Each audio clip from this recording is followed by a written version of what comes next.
Attention, Notnilc travel tourists. Get ready to pack your bags. We're taking another trip on our standard 6-day, 6-night, and 6-hour trips for $666.66. We are going back to the Middle East, Libya. Pronounced Lib space Ya, Libya. Now, we've only been to Palestine. We don't want to look discriminatory. This kills two birds with one stone. It's going to the Middle East and Africa at the same time. We don't want to make it look like we're going to white-only places. We're going back to Middle East. But there's confusion right off the bat because nobody knows who the current president is. Nobody knows who the past president is. 99% of the people around the world only know this figure here. I thought this was some sort of joke. It's paying tribute, I think, to Colonel. We've all heard him. Colonel, but you look it up on Wikipedia, it's Gaddafi with a G. Colonel Gaddafi. I said, what? I thought it was a Gaddafi with a K. And then half the shit has a Q. Well, he spells his name the way he spells his name. They don't use no Greek alphabet. They don't use no Russian backward letters. Isn't the spelling?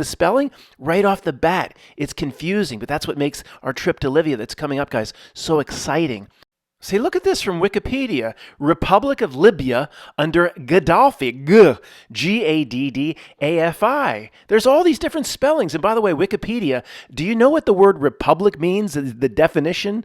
When one man takes over a country with supreme authority and controls everything, I don't think you can call it Wikipedia is telling me I don't call it a republic. He called it a republic. He can call it whatever he wants because he's a dictator. That makes sense. The dictator calls it a republic. Gaddafi, you'll see there's more spellings. This is like a Mandela effect. And you know, the biggest mystery, forget the spelling of his name, why he never became more than a colonel as the supreme dictator. He was waiting for somebody to promote him. You're the supreme dictator, Moumar. Well, look at his first name. Moumar?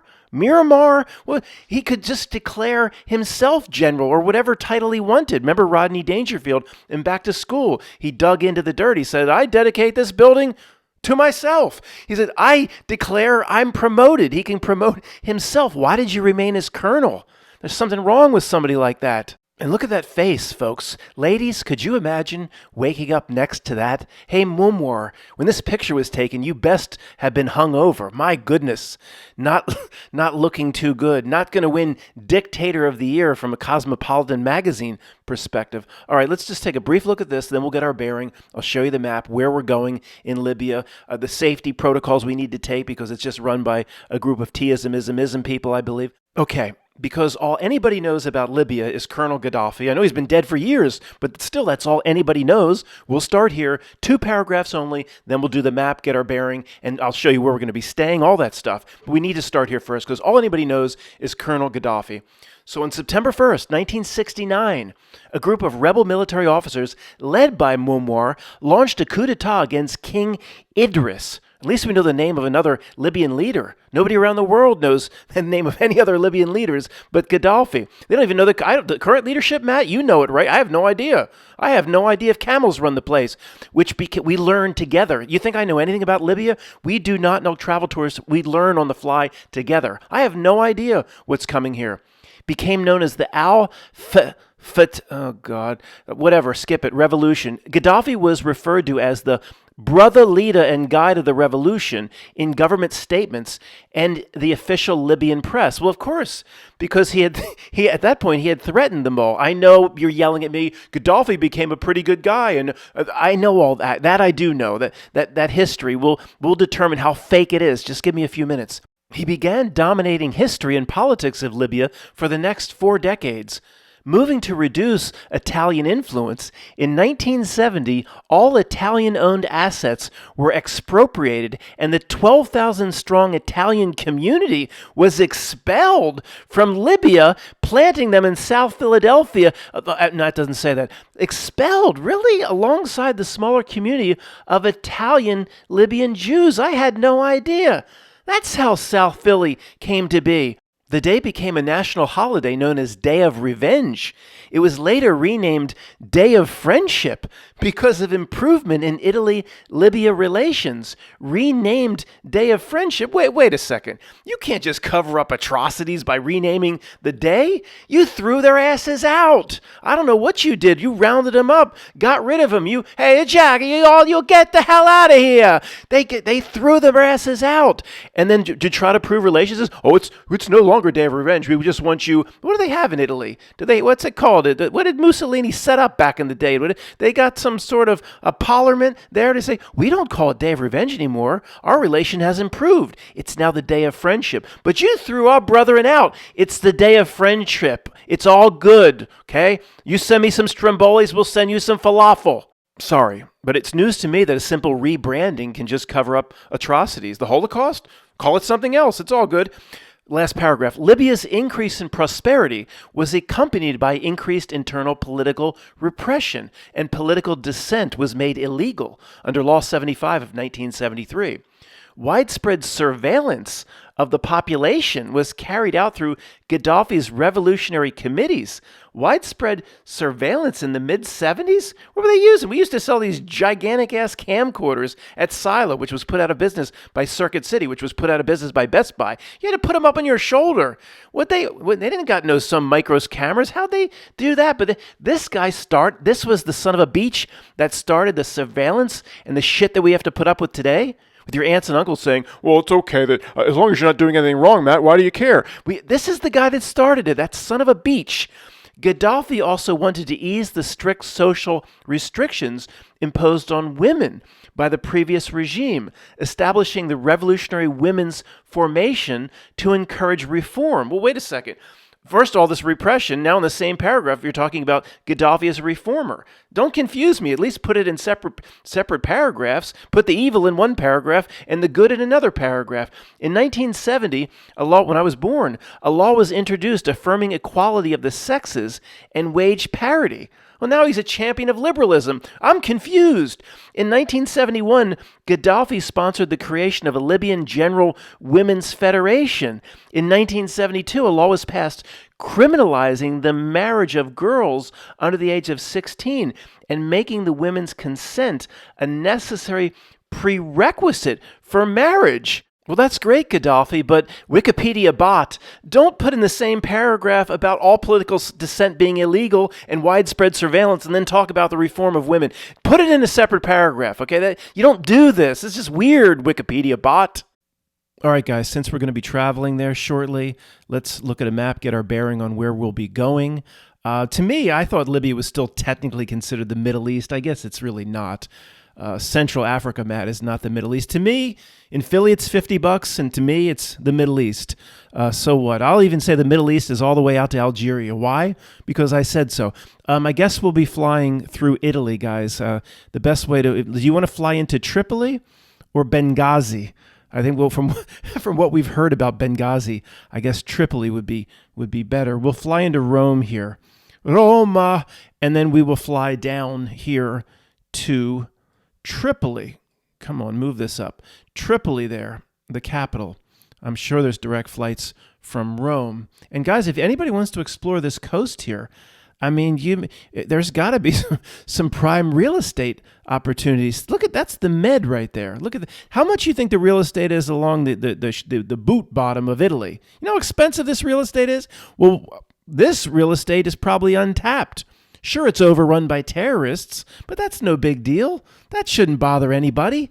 Where's Benghazi? Let's zoom in on this. There it is. There's the famous Benghazi. I'm not sure what I can say, but we'll look at what happened just briefly to Ambassador Stevens. I looked it up. Libya has no permanent rivers. A good amount here. It's just camels and rattlesnake dung. There ain't nothing here. There ain't nothing there, Lieutenant. We're going to take a camel ride into I think it's probably the Sahara. We probably can pick up a brief camel ride into the Sahara just to say we did it. But then we will retreat back to the coast. And it's much safer, guys. When you watch 13 hours of Benghazi, it's still overrun by terrorists, but it's much safer. I don't think we'll have any problem. And we've rented a bus from somebody I know personally who gave us a good deal. That's why we're always able to keep it under $666. Yeah, guys, look at this. I was right. Look how big the Sahara Desert is. It encompasses 95% of Libya. The real estate values off the coast drop precipitously. If you're interested, we talk about Notnilc free zone. We could pick up 4,000 or 5,000 acres for like $100. There's nobody that wants any land. Even the terrorists don't go in the middle. If there's any sort of reliable water, guys, we should really look at Libya as a Notnilc free zone. Just saying, we'll look at the political landscape and who's the current leadership and all that. See how safe it is. But with Notnilc promises, any area in the world can be made safe if Notnilc would just give in to our simple demands. So the Sahara Desert is a lot bigger than I thought. Wow. Real estate prices are really harmed if you're in that zip code. Okay, guys, this issue was never resolved, the spellings. I found this, so let's go back here for just 3 minutes or less. Gaddafi, that's what I remember from high school. I mean, we didn't talk about him every day, but when the name came up, it was a K, I believe. Gaddafi's new to me. It looks like that says Gaddafi, like Daffy Duck. That's new. Gaddafi with a Q, why we spell it the way we do. And this is from NPR. We'll read a little bit of this, just another minute and a half. And even the cartoon of Gaddafi, potato is ugly.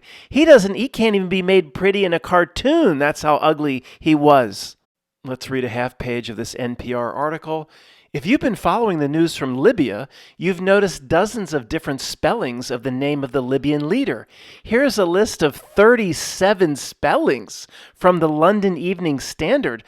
I thought there was 2 or 3, and that was confusing me. 37 different. This is ridiculous. This is like a reality breakdown. Did his mother not like him very much? Who would do that to a poor child? I mean, 3 spellings is weird. 37. One was called Barack Obama. One was called Barry Soetoro. That confused me. He had 3 different names. That little baby Barack. This is 37. This is ridiculous. NPR and AP go with. Just pick how you want to spell it. Gaddafi. Gadhafi.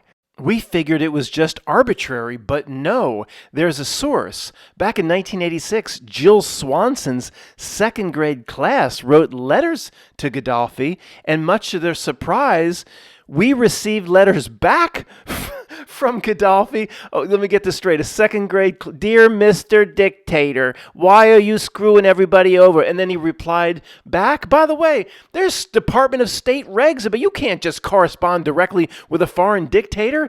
Jill Swanson, that was very irresponsible. Your entire class could end up in jail. I can't just decide to write a letter. Dear Kim Jong-un, I like your Dennis Rodman VHS collection. They'd have me in jail. You can't correspond. Okay. We received letters back. I'm gonna write that 2nd grade class back. If they took that, this is ridiculous. This must be all Notnilc or something. So the letter, see the point, okay, he wrote the letter back and he signed his name and it's Gadhafi. Now I'm no linguistic expert on the etymology of names, but if the guy said his name is Gadhafi, then that's his name. He decides what's the other 36 names for. That's 3 6s, and that's what it's intended to be, and it's all Notnilc, maybe. I don't put anything past this reality at this point. Guys, earlier, did you pick up a repeating theme from Notnilc travel tours? An indigenous population, once again, every single time it's happened without fail. Indigenous screwed over by an invading colonial power. Let's do this for 2 minutes. Here we go again. Italian colonization of Libya, that led to that damn day of revenge. Why don't these colonial just stay home? Italy and Spain and the Dutch and the English and the French, stop it. The Italian colonization by Libya began in 1911. No. Oh, no. Began in 1911. There's the 9 paired with it happens every time, Jeff. There's a 33 coming, I'm sure. And the occupation of Italy lasted until 1943. The country, which was previously an Ottoman possession, was occupied by Italy in 1911 after the Italo-Turkish War, which resulted in the establishment of two colonies, Italian Tripolitania, Italian Trampolinia, and Italian Cyrenaica. First of all, whoa, slow down here. They didn't just take it. They had to fight the damn Turks. That's the Ottomans, right? The Ottomans, the Turks. You actually fought for it? Tell them what they've won, Johnny. 87,000 square miles of desert and rattlesnake poop. What are they fighting for? See, the script of this reality has to play out, guys. There's nothing there. There's nothing to fight for. Back in Italy, if they weren't all in the download, I'm not even joking, they'd be saying, what are we doing this for?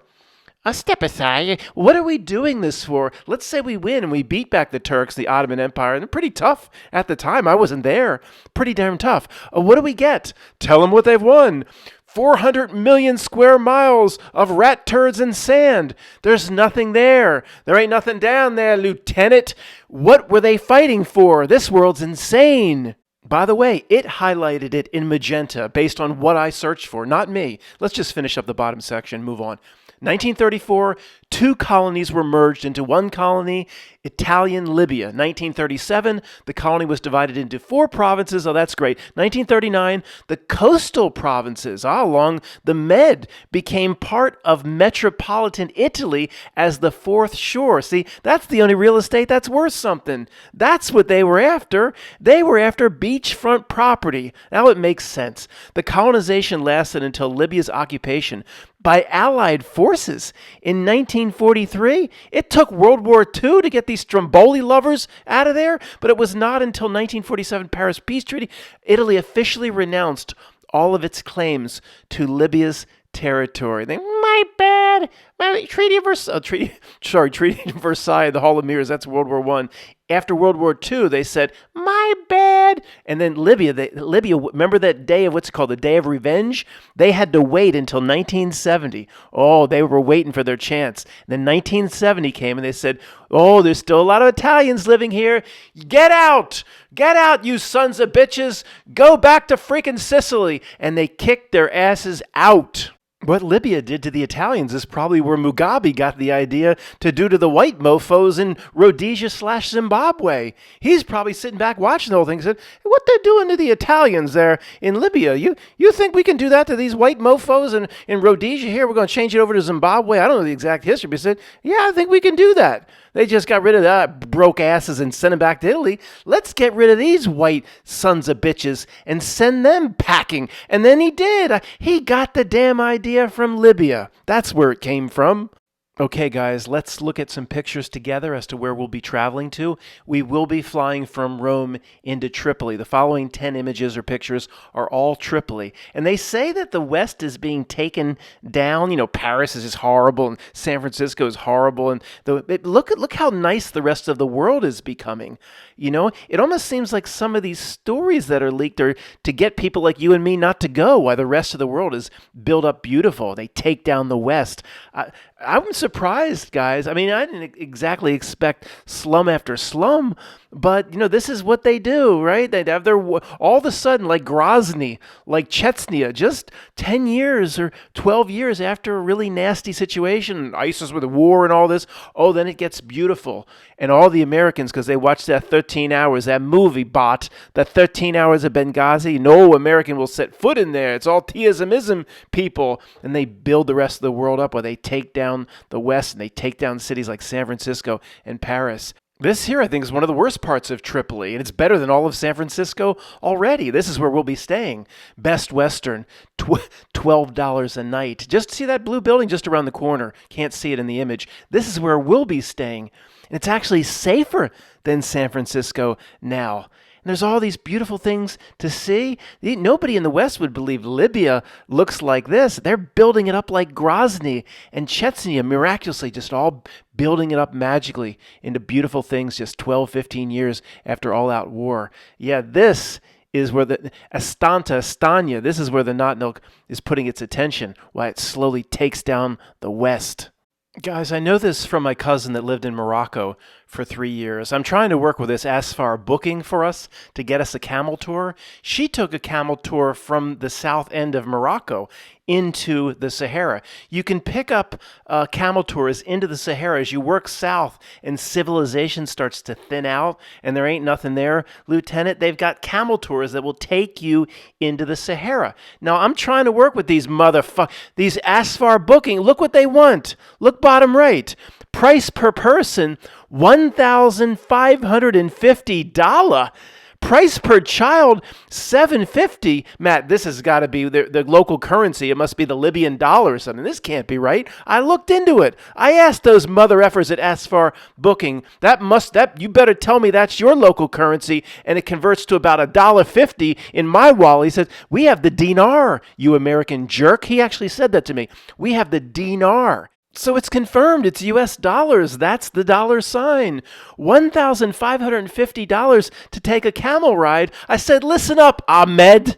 We ain't paying no $1,550. And just like Caddy says, hey, then you ain't got no camel ride. I said, listen here, Ahmed, whatever your name is, our entire trip is only $666. We ain't paying no $1,550. Then he said, you ain't getting no camel ride. I said, Ahmed, fuck you and your Afar Booking, and I hung up.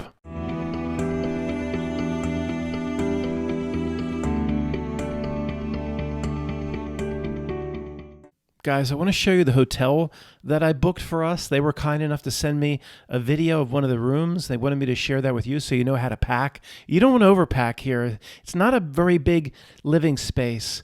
I think the hotel was, and the sheets are from the 50s. 2 twin beds. Some of you will have to live with somebody that's already there. The bathroom was remodeled in 1972. I'll show you a little bit more. They put some food out. That's the guy that somebody's going to have to live with. It's just, guys, this isn't bad for $12. He snores a little bit, but it's okay. Some of you will have to live with somebody else. A little bit more of the hotel room here. There's no maid service, so you'll have to clean up from the prior guest. That is the bathroom. That's one of the luxury suites, and that's the hallway that leads to the vending machine. That's the food that's available. It's not bad for $12, guys. You want me to keep it under $666, right?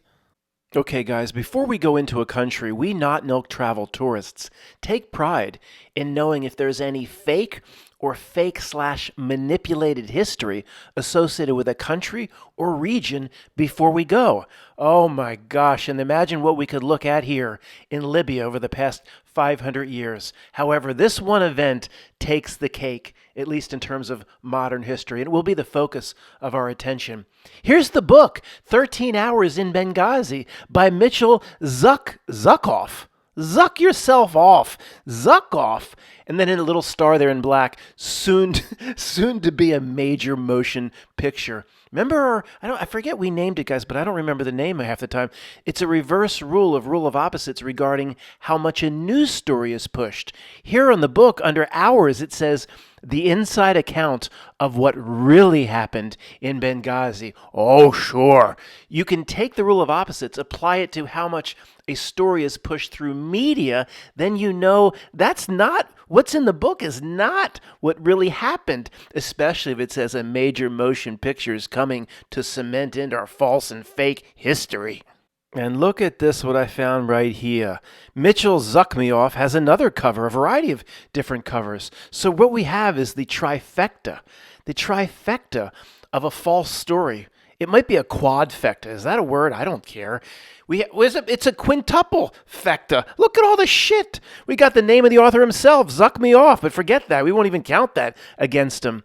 At the top, it says, the extraordinary New York Times bestseller. Matt, that means it's believable and real. No, just the opposite. Rule of opposites in how media is pushed. It means it's total bullshit. If this is Mark Zuckmeoff got a New York Times bestseller, then we have the number itself.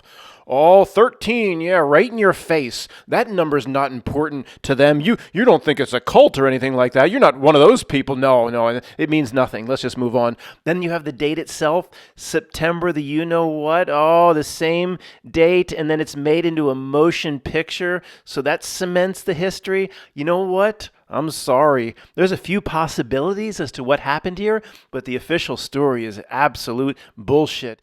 Oh boy, been looking through some pictures and it's all coming back to me. Everything I thought and believed back then, as I thought about it and covered it as an idiotic, retarded little truth research. Bod, I'm saying that about myself, not about the guy with the unfashionable white T-shirt. And where's all the people that shows in the movie? All we got was this picture of this one guy running around in his T-shirt from Artie's. Before Marshalls and Home Goods, we had Artie's in the Philadelphia area. That's where you get seconds. You get a T-shirt with one arm cut off. It looks like he shops at Artie's. Do you get an AK when you buy T-shirts? Sorry, guys. Here's what we know for sure. We know that the whole backstory. Do you remember this? It'll all come back to you. A video, an offensive video. Was sent around the Arab world, circulating. It made the prophet look bad. What a bunch of bull crap. I mean, I'll tell you some things on Free Voice sometimes. I'm not sure what I can say here. That the official, a video got everybody all riled up all throughout the Arab world. What an absolute! It's not even 1% true. There's not one shred of evidence of that. In fact, on Free Voice again, I'll tell you about some things as I covered this way back when that made that story impossible. So we know also the delay in response. You know how that was not just from the movie, that these guys are being hung out to dry, they're on their own, and AFRICOM could have flown in, and all the fighter jets from Italy and Western Europe, where all the U.S. bases are, could have flown in, and with Afterburner, they could have been there in just 12 to 15 minutes, and they were just hung out to dry. And that part of it, that being left on their own, even in the movie, is so pushed that you can't. That part has to be part of the story. It can't possibly be real. It doesn't make a book or a movie and all this. And they're riling everybody up. They're getting all the conservatives because of all the BS elements. Well, Matt, certainly you're not saying that Ambassador Stevens wasn't... Yeah, I am. I'm sorry. If I'm looking at the elements and there's just 5, 6, 7 major elements of the story that are absolute bullshit, then why would I believe... whatever happened to Ambassador? I don't buy it. Sorry, I don't. Well, where is he? David Bowie Island? Maybe. David Bowie Island? Maybe. Yeah, I'm sorry. So I'm supposed to believe that, and well, see if there is a possibility, unless if certain parts of the story didn't exist, there is a possibility that they were hung out to dry and. They were left on their own and sacrificed. Notnilc didn't come to their rescue, and those good guys in the movie were, they were just hung out to dry. You're on your own, and those names, they did really get killed in the battle. If that was the case and they were hung out to dry, it wouldn't be all over the news for 6 months and in books and movies. Sorry, I'm sorry. I studied Notnilc. I don't buy it. But if somebody was these real names, whatever Smith and the other names aren't coming to me right now. The Ambassador Stevens and all this. If there were really, whats, I apologize, but I can't go there. I'm sorry. I've seen too much Notnilc bullshit. All right, I would much more assume that Ambassador is right now on David Bowie Island. I'm sorry. Here's another big-time book from Fred Burton and Samuel Katz. And I think there's only one major movie, but how many Smithsonian Channel documentaries or History Channel documentaries or PBS specials? Tons and tons of television.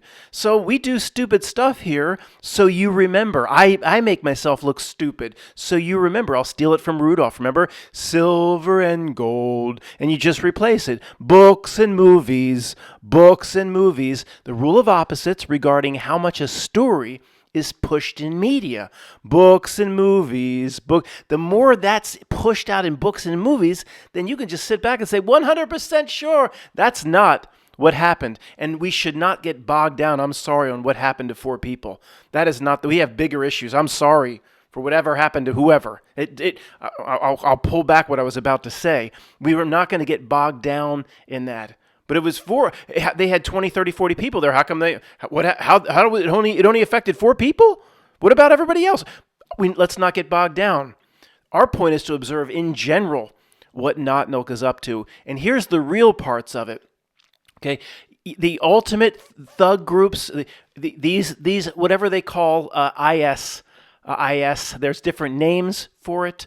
There is a lot of legitimacy to it because Notnilc uses these thug groups. It wasn't the first great truther. It's all fake. You can go out to Benghazi during it and you could just sit under the sun. It would be a beautiful day. No, they bring in these thug groups. They cook up groups that they can use. They arm them with rocket-propelled grenades and with AK. They arm them. They wanted to destabilize Gaddafi's Libya. I do think what happened to him is probably completely legitimate.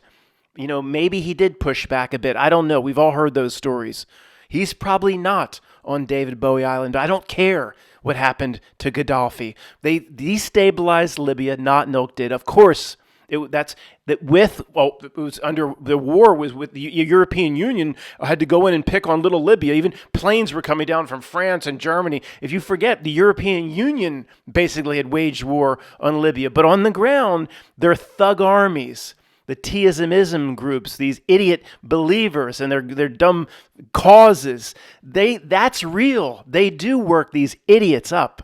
And when it was all over, the rebel groups, whoever they brought in there, some bad dudes, they wanted more blood, or they're mercenaries. They're paid, and they like what they do. They like the death and suffering that they bring.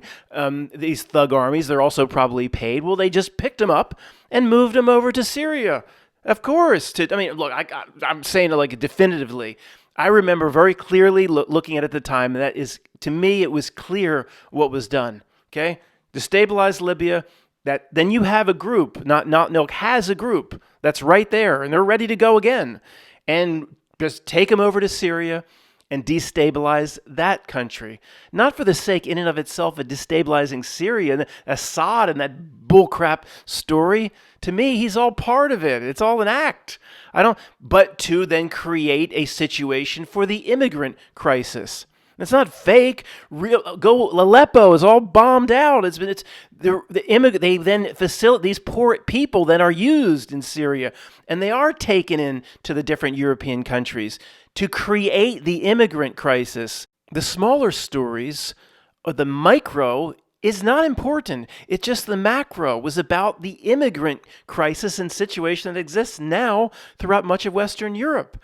The first grade truther will yell out, well, they were getting very concerned about Gaddafi. They were getting scared. Matt, he was making Libya energy independent, and he was doing this and establishing his own currency. We heard all this bull crap. He was going to work with other African nations to start their own currency. Okay, that's the cover story. That's the graduated animal farm, even if it's true. Even if he might have been trying to do all that. You think the Notnilc, the old money, trillions upon trillions, endless resources, control of all Western governments, you think they really were worried about him moving along with other African nations? They could shut that down at any time for any reason. You have to destabilize the Middle East to get people to want to leave. You got to make it so millions of people can't get no running water anymore and don't know where their next meal's coming from for millions of people to want to go to Europe and pour across the border. You have to make Aleppo a real shithole to create the immigrant crisis. That's the macro. That's ultimately what was going on.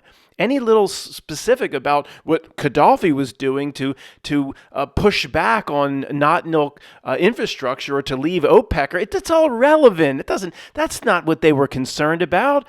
They were successful in pouring millions and millions across Western borders. That's what it was all about. This whole Gaddafi thing is another great example of, even if it's real, it's fake. It was his private compound or somewhere. There's a giant statue of a fist crushing an American plane. It just screams of a Notnilc story. Guilty with the stories. Now, even if it's real, it's fake. Matt, is it possible if you put him on a lie detector, say if he was still alive, that over that 40-year period, he believed he really was rebelling against the United States and potentially Ronald Reagan and remember that airstrike where he had it might have been his kid or something, was killed in the airstrike bought by Ronald Reagan? And it's possible that's all real. That does not mean it's not a long-term Notnilc script. Even if all that really happened, and Ronald Reagan really did drop those bombs on a compound, and he lost a family member, even if it's real, it's fake. because we can see it's part of this reality script of some kind. Who knows what this character actor is? He might believe every bit. On a lie detector test, he might think he's completely in charge of all his decisions. And he's really pushing back on the West and pushing back on the United States. And he had real anger when he asked his sculptors to devise this ridiculous statue of a fist crushing a U.S. plane. He may believe in every bit of it. There might have been a real bombing by Ronald Reagan. I don't care, even if it's real. It's fake. It's all a reality script. He might not be a spiritual being. He's probably an NPC of this world. That's what I'm saying. They're acting out their role, even if what's on the ground is real. And it took a long time.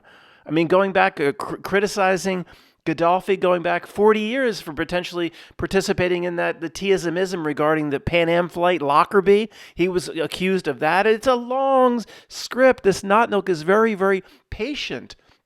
But ultimately, what it got out of all of it was the immigration, quote, crisis. That is is that the end of it? Is that the final resolution it wanted from all this? As far as we'll get in terms of understanding the Notnilc, yes. As far as we'll understand, even if it's real, it's fake.